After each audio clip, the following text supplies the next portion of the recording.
Building a system from the ground up, especially with so many streaming options and 4K TVs to consider, can be overwhelming. Wouldn't it be great if there was a one-product-fits-all solution? Well, hit that like button like it's your job and subscribe for your chance to win big in our upcoming 200,000 subscriber giveaway, and let's see if the brand new Bluesound Power Node is the hi-fi solution we've all been waiting for.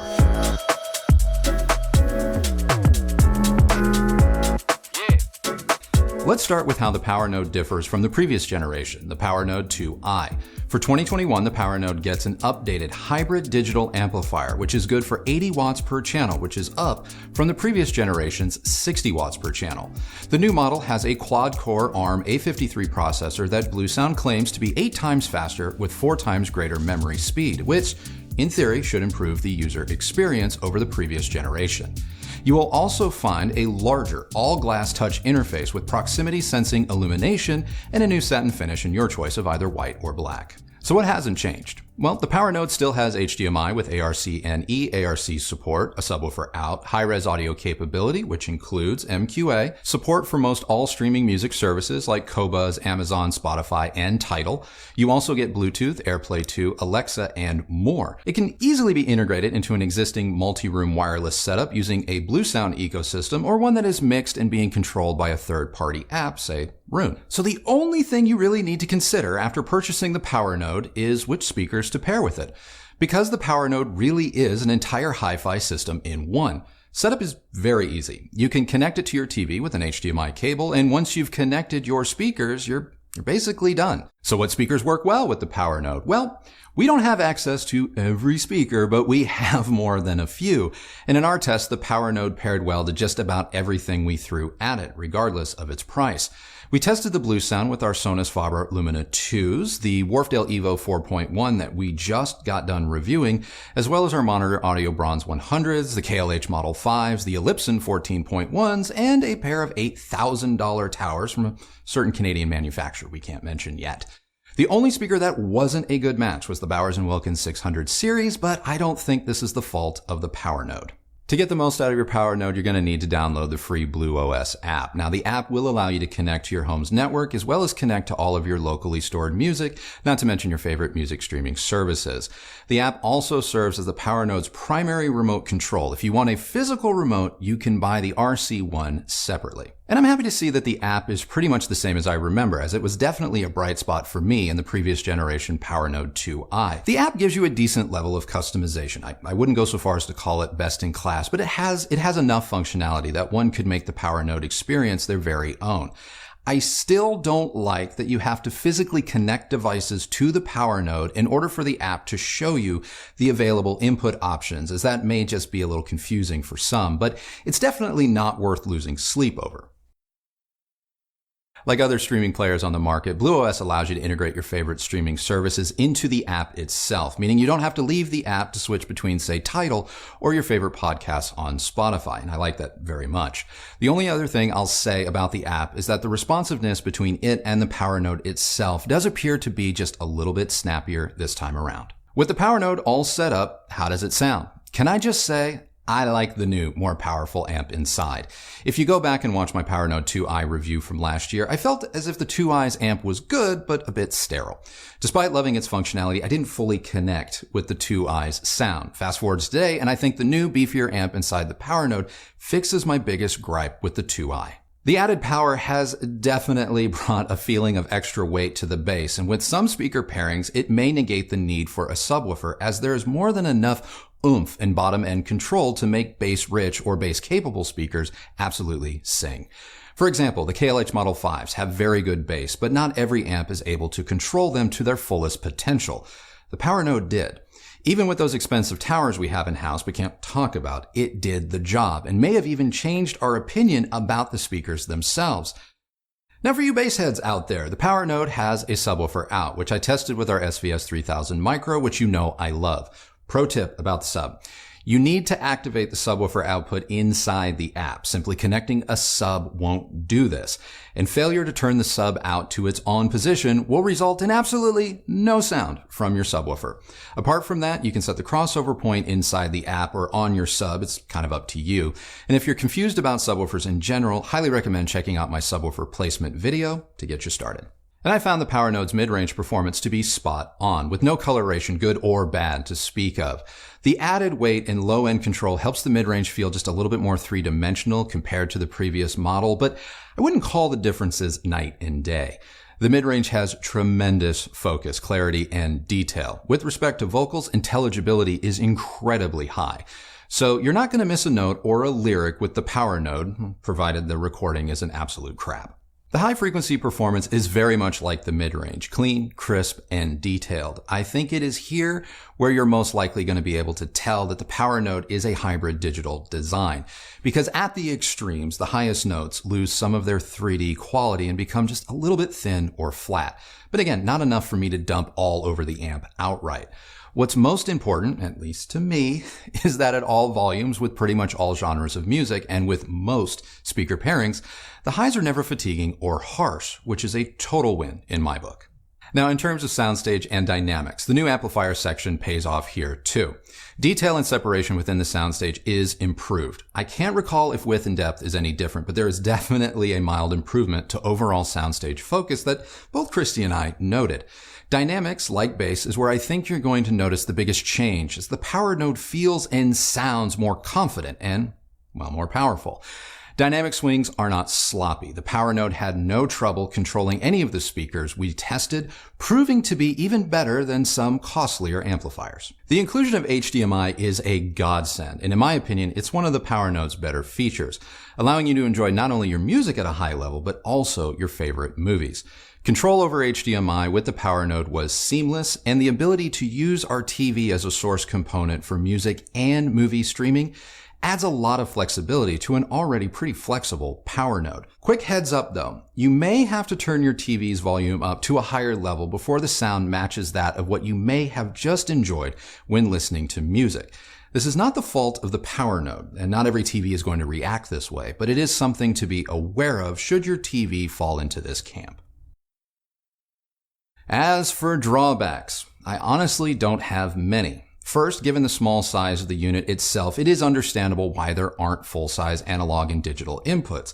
But then again, the name Unity Atom isn't that much larger, and it still manages to give me RCA input-output options, not to mention digital options that don't require one to use adapters. Bluesound does provide an adapter for digital connections, but sadly, not one for analog. Full-size inputs is the one thing I was hoping Bluesound had changed from the previous version, but they didn't. I like the larger touch-sensitive controls on the top of the unit, but given the added real estate, I would have preferred a text or icon-based interface. Learning what each dot and arrow means for control will happen after a day or two. That said, it is not what I would call intuitive. In all honesty, I actually forced myself to use the top-mounted controls just to say that I did for the purposes of this review, but for everyday use, I recommend using the app or control via HDMI. It's just a lot easier. With respect to volume, there is a notable shift in the amp's output when the tone controls are off versus when they're on. Now, by default, the tone control slider is in its off position. Toggling the tone control slider on and off will result in the overall volume of your system to jump by quite a bit. So just be careful doing this, especially if you're already rocking out at higher volumes so you don't damage anything, including your hearing. Now, in terms of comparisons, I'm going to keep this short and sweet. Compared to the far costlier name Unity Atom, the PowerNode has definitely closed the gap. In terms of sheer functionality, there is virtually no difference between these two products. Now, I maintain that the Atom is a more elegant solution, both visually and practically, but maybe not 3 times more elegant. I still prefer the Class AB amp inside the Atom to that of the PowerNode, especially when it comes to high-frequency rendering and for its touch of mid-range warmth. But apart from that, if you're looking for a well-rounded product that is as good as the Atom at less than a third the price, the PowerNode can now claim that title. I even prefer the PowerNode to the newly released Cambridge Audio Evo. Nothing against the Evo, it's a solid product. It has those full-size input and output options that I love. I just happen to think the PowerNode offers pretty much the same performance and better sound quality for less. Now, I don't want to give away too much, but so far, I even prefer the PowerNode to the NAD M33. That's right, we finally got one. I'm still in the early stages of my M33 review. Suffice to say, given that both products are essentially BlueOS devices at their core, the day-to-day livability between the two appears to be identical. If you don't need all of the M33's connectivity options, you may find the Power Node to be every bit the M33's equal in many respects. Great news for potential Power Node owners. We'll see how the M33 ultimately fares when that review drops. So, has Bluesound created the ultimate modern hi-fi component in 2021 where really all you have to worry about is which loudspeakers to bring to the party? Yes, I think they have. They have really simplified the process of building a hi-fi system from the ground up, especially if your listening habits skew more towards streaming and digital music playback. The Power Node is going to be perfect for a lot of people, especially those new to hi-fi, because not having to stress over which speakers go with what makes the Power Node worth every penny. So that's it. That is now my review of the Bluesound Power Node. Now it's time to find out what Christy thought of it. I like it. Yeah? I do like it. I'm a little surprised because I wasn't a huge fan of the 2i, but this one is, to me, like 180 degrees different. But based on the information we got from Bluesound, it seems like the most significant change is I would even call sort of minor increase in amplification power. Yeah, I would agree with you. I mean, an added 20 watts per channel doesn't seem like it would be that big of a difference maker, but I don't know if maybe in order to get that added power, if the amplifier section or card or whatever you want to call it, if that got a few other upgrades as well that not only give it more power but give it a slightly different sound. Because I agree with you, it sounds more alive.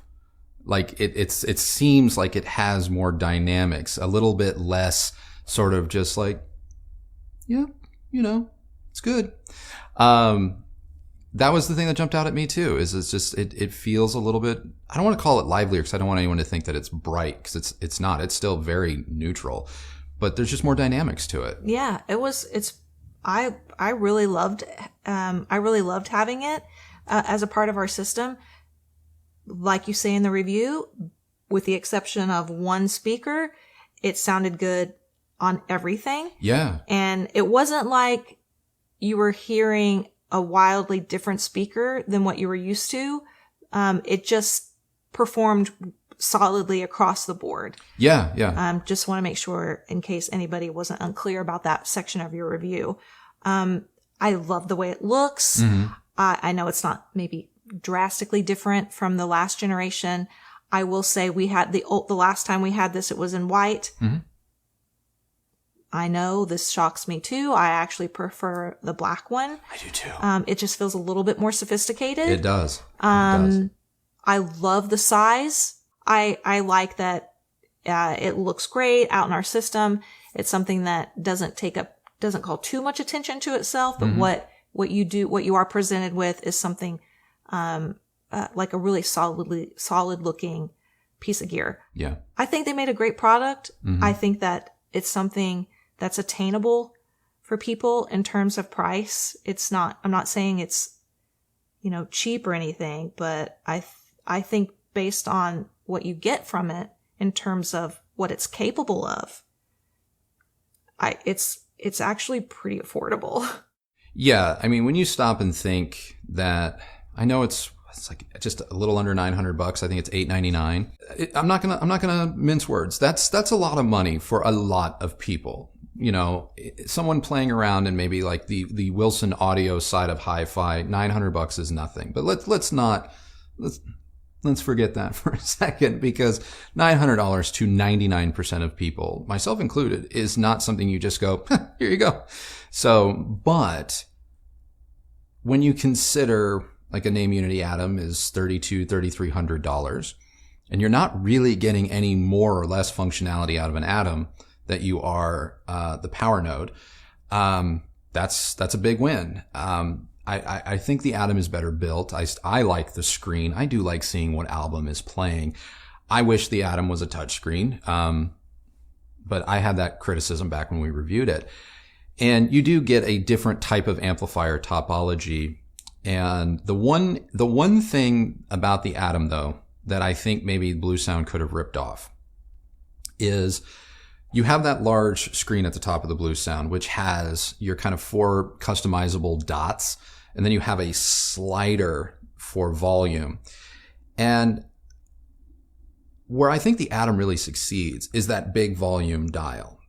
And really the only thing, in my opinion, that I would ever use the top-mounted controls of the Bluesound for is volume. And sliding your finger across is such a imprecise action.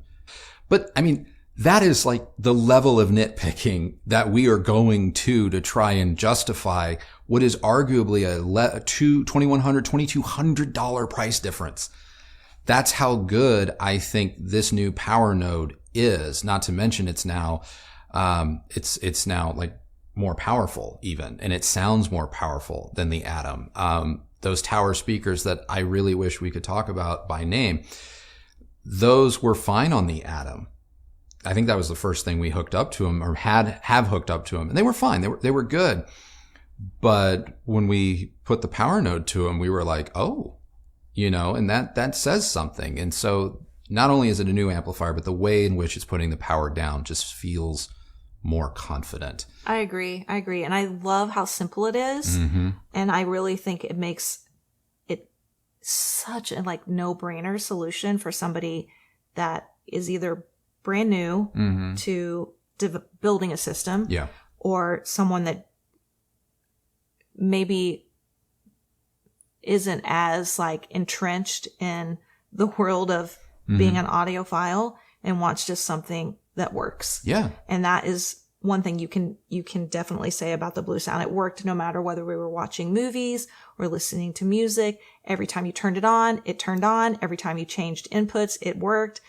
It didn't matter if you were, using Tidal, streaming Tidal through Bluetooth, Mm-hmm. or if you were using it through your television, Or the app itself. Yeah. or through Roon, Mm-hmm. which I know we use all. We accessed that. Yeah, everything. We tested it all the ways. Mm-hmm. It always worked. Yeah. And I mean, what more can you ask for? Yeah. As far as the price, I know that anytime we call something budget or affordable, there's always going to be somebody that strongly disagrees Mm-hmm.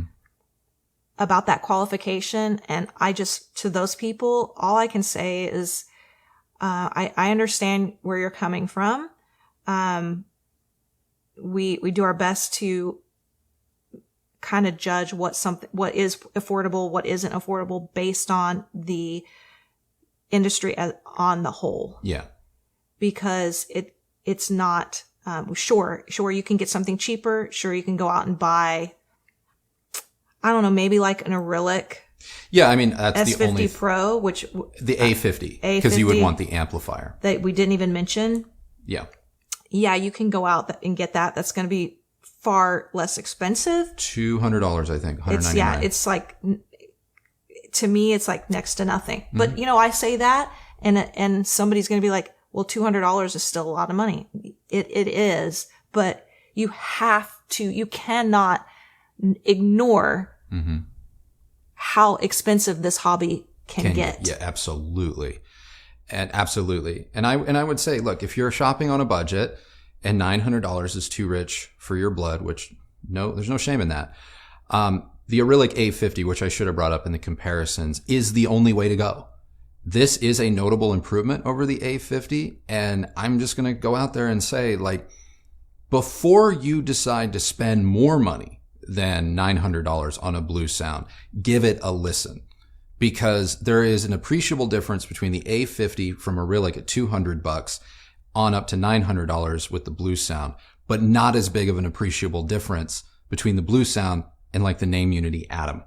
And so you might be surprised that the buck sort of stops here at $900, which may be a sizable investment, but if it's an investment that you're making one time and it's a smarter play for you than spending $3,200, $3,300 on these other options, you're coming out ahead in the long run because you can pair this amp with a $200 pair of speakers just the same as you could an $8,000 one.